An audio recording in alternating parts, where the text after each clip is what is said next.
নুরুল হক নূরের উপরে চলছে অমানসিক নির্যাতন। যে কোনো মুহূর্তে নুরুল হক নূর মারা যেতে পারে। বিপি নুরুল হক নূরকে রশিতে বেঁধে রেখে তারপরে রিমান্ডে নির্যাতন চালিয়েছে। বড় বাচ্চাটা ওর বাবাকে জড়িয়ে ধরে ঘুমিয়েছিল, আমি শুধু উঠতে পারছিলাম, বাট আমি অপ্রস্তুত অবস্থায় ছিলাম। নূর উঠতে পারিনি ঘুম থেকে। ওই অবস্থায় ওকে টেনে হিস্ট্রি তুলে নিয়ে যায়। যে মানবাধিকার বলতে যে জিনিসটা আছে সেটাও সে পাচ্ছে না। মানে একটা মানুষের বেঁচে থাকার যে এটুকু, আমরা ওর ফ্যামিলির লোকজন হিসেবে ওর জীবন না সে শঙ্কা করতেছি। দেশীয় চ্যানেলগুলো ওর নিউজটা পর্যন্ত প্রচার করতে পারতেছে না, সে জায়গায় নাকি রেস্ট্রিকশন দিয়ে দিচ্ছে। কথাগুলো কার কাছে বলবো, কার কাছে যাবো? বিজ্ঞ আদালত, সেও যদি যে সঠিক ন্যায় বিচারের জন্য সে জায়গায় যদি বিচার না পায় তাহলে কোথায় যাবো, কাদের? আসসালামু আলাইকুম রহমতুল্লাহ। দর্শক, ভিপি নুরুল হক নুরুর ওপরে অমানবিক অত্যাচারের বর্ণনা দিলেন তার স্ত্রী। তাকে গ্রেপ্তার করে নিয়ে যে রিমান্ডে নিয়ে তার উপরে যে অমানবিক অত্যাচার করেছে, যে কোনো সময় তিনি মারা যেতে পারেন এমন বর্ণনা দিলেন ভিপি নুরুল হক নুরুর স্ত্রী। তা আসুন আমরা বিস্তারিত ভিপি নুরুল হক নুরুর স্ত্রীর মুখ থেকে শুনি যে ভিপি নুরের ওপরে কি অমানবিক অত্যাচারটা করা হয়েছে।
আমি ডাকসুর সাবেক ভিপি এবং গণ অধিকার পরিষদের সভাপতি নুরুল হক নূরের স্ত্রী মারিয়া আক্তার বলছি।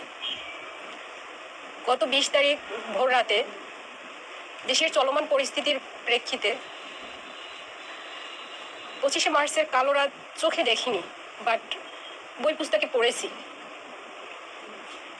কিন্তু সেই বীভৎসতা আমাদের জীবনে নেমে এসেছিল 20 জুলাইয়ের ভোর রাত 3:20 থেকে 3:45টার মধ্যে। আমরা ঘুমানো ছিলাম। সেই 25শে মার্চের নিরস্ত্র ঘুমন্ত মানুষের উপরে যেমন পাকিস্তানি হানাদার বাহিনী ঝাঁপিয়ে পড়েছিল, ঠিক সেইভাবেই ঘুমন্ত অবস্থায় আমাদের ঘরের প্রথম মেইন দরজা ভেঙে এবং আমাদের রুমের দরজা ভেঙে কোনো ধরনের কলিং বেল না দিয়ে সশস্ত্র বাহিনী ঢুকে পড়ে। তাদের ভেতরে ছিল র্যাব, ডিবি, ডিজিএফআই, পুলিশ এবং কিছু সাদা পোশাকে বাহিনী। তাদেরকে আমরা চিনতে পারিনি। তখন শুধু নূর ঘুমানো ছিল, আমরাও ঘুমানো ছিলাম। আমার 2টা বাচ্চা ছিল আমার সাথে, একটার বয়স 5 বছর আর একটার বয়স 1 বছর। বড় বাচ্চাটা ওর বাবাকে জড়িয়ে ধরে ঘুমিয়েছিল। আমি শুধু উঠতে পারছিলাম, বাট আমি অপ্রস্তুত অবস্থায় ছিলাম। নূর উঠতে পারিনি ঘুম থেকে। ওই অবস্থায় ওকে টেনে হিস্ট্রি তুলে নিয়ে যায়। আমি বারবার জিজ্ঞেস করতেছিলাম, আপনারা কারা, আপনাদের পরিচয়টা একটু বলুন, বাট ওরা কোনো কথা বলেনি। সে বিভৎসতার বর্ণনা আমি হয়তো এখন বলতে পারতেছি না, ভাষায় প্রকাশ করতে পারতেছি না যে কি হচ্ছিল, নিজে কিছু বুঝতে পারতেছিলাম যে কি হতে যাচ্ছে ওই মুহূর্তে। দৌড়াতে দৌড়াতে নিচে নামি গিয়ে পাইনি, রাস্তায় দৌড়াচ্ছিলাম শুধু যে কে নিয়ে গেল আমার স্বামীকে এত রাতে, কেন নিয়ে গেল এভাবে। মনে ছিল ওই সময়টাই যেন আমার পৃথিবীর শেষ সময়। তারপর সকাল থেকে তাকে খুঁজতে ওই সময় ছিল 40-50 জনের মতো ঢুকেছিল ওরা আমাদের বাসায়। 8-10টা গাড়ির মতো ছিল, র্যাবের 2টা গাড়ি ছিল, র্যাব 3 এর কয়েকটা হাইয়ে ছিল, একটা অ্যাম্বুলেন্সও ছিল সাথে। কোন গাড়িতে তোলা হয়েছিল সেটাও আমি জানি না, বুঝতে পারিনি। তো যখন নিয়ে যায় তারপরে আমরা খোঁজা শুরু করি, ডিবির কার্যালয়ে যাই, র্যাব 3-তে যাই, স্থানীয় নিকটস্থ থানায় যাই, বাট ওরা কেউ আমার নূরকে কোনো সন্ধান দিচ্ছিল না যে প্রশাসনিকভাবে যদি ওকে গ্রেপ্তারও করা হয় বা ই করে, সেটা তথ্য তো আমরা সাধারণ মানুষ হিসেবে বা হিসেবে কোন কারণে তাকে নিয়ে গেল সেটা তো তারা বলবে, কিন্তু কিছুই বলেনি। আমরা দাঁড়িয়ে দাঁড়িয়ে ঘুরতেছিলাম। তারপর অনেকবার খোঁজার পরে অনেকটা ঘন্টা চলে যায়। প্রশাসন নিলেও নাকি 24 ঘন্টার মধ্যে গ্রেপ্তার দেখাতে হয়। 24 ঘন্টা তো দূরের কথা, 39 থেকে 40 ঘন্টা পেরিয়ে গেল। তারপরে শুনতে পারলাম যে তাকে কোর্টে উঠানো হবে। কোর্টে গেলাম, তো ওই চত্বর থেকে, আমি অসুস্থ মানুষ, 6 মান্থের কথাগুলো হয়তো একান্তই ব্যক্তিগত, এগুলো কখনো পাবলিকলি কেউ বলে না।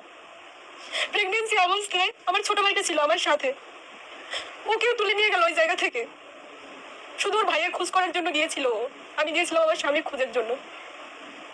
ওরা রাত 8টায় উঠালো, 21 তারিখ। সময় 21 তারিখ পেরিয়ে 22 তারিখে পড়ে যাবে কিছুক্ষণের মধ্যেই হয়তো।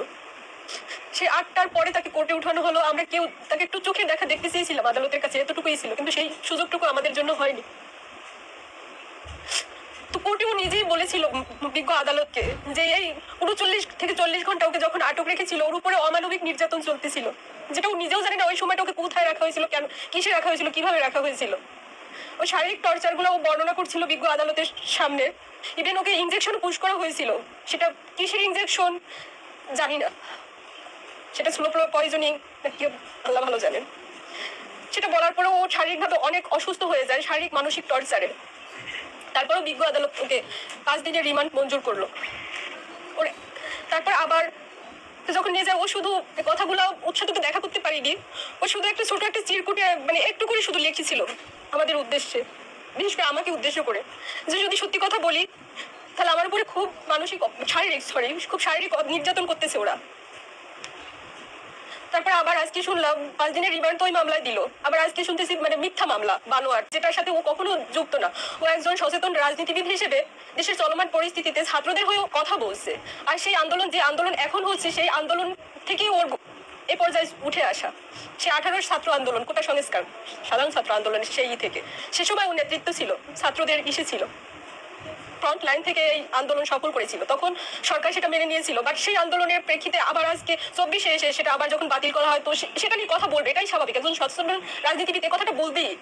সে সাধারণ মানুষের, সে সাধারণ শিক্ষার্থীর কথাগুলো তুলে ধরছিল, এটাই ছিল তার অপরাধ। সেজন্য তাকে মিথ্যে মামলা দিয়ে গাড়ি পোড়ানো, সেতু ভবন পোড়ানো, যেগুলো কোনো মিথ্যে বানোয়ার ভিত্তিহীন, যার সাথে ওর কোনো সামান্যতম সম্পৃক্ততা নেই, সেই মামলা ওর নামে দিয়ে 5 দিনের রিমান্ড মঞ্জুর করলো। আবার এখন শুনতেছি 5 থেকে 7টা মামলা দিয়ে আজকে আবার নাকি ওকে কোর্টে তোলা হবে এবং রিমান্ড যাবে। তো একটা মানুষের উপরে ক্রমাগত যদি এরকম নির্যাতন চলতে থাকে, একটা অসুস্থ, অলরেডি তাকে 39 ঘন্টা নির্যাতন করার পরে কোর্টে তুললো, তারপরে 5 দিনের রিমান্ড নিল, তারপরে দিন যদি আবার তাকে রিমান্ডে নিয়ে আবার যদি রিমান্ড মঞ্জুর করা হয়, তো ওই মানুষটার মানে কি অবস্থা, কি অমানবিকতা, তার যে মানবাধিকার বলতে যে জিনিসটা আছে সেটাও সে পাচ্ছে না। মানে একটা মানুষের বেঁচে থাকার যে এইটুকু, আমরা ওর ফ্যামিলির লোকজন হিসেবে ওর জীবন না সে শঙ্কা করতেছি।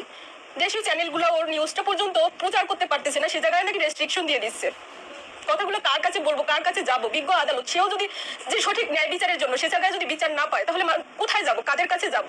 তাই সবার উদ্দেশ্যে বলা যে নিউজটা অন্তত মানে ওর হয়ে এই যে অমানবিক যে চলতেছে এটা নিয়ে কথা বলা, সবাইকে জানানোর উদ্দেশ্যে, আর কিছুই না। এই অত্যাচার বন্ধ করা হয়, নির্যাতন বন্ধ করা হয়, ওকে এই থেকে যেন মুক্তি দেওয়া হয়, আর কিছুই আমার চাওয়ার নেই।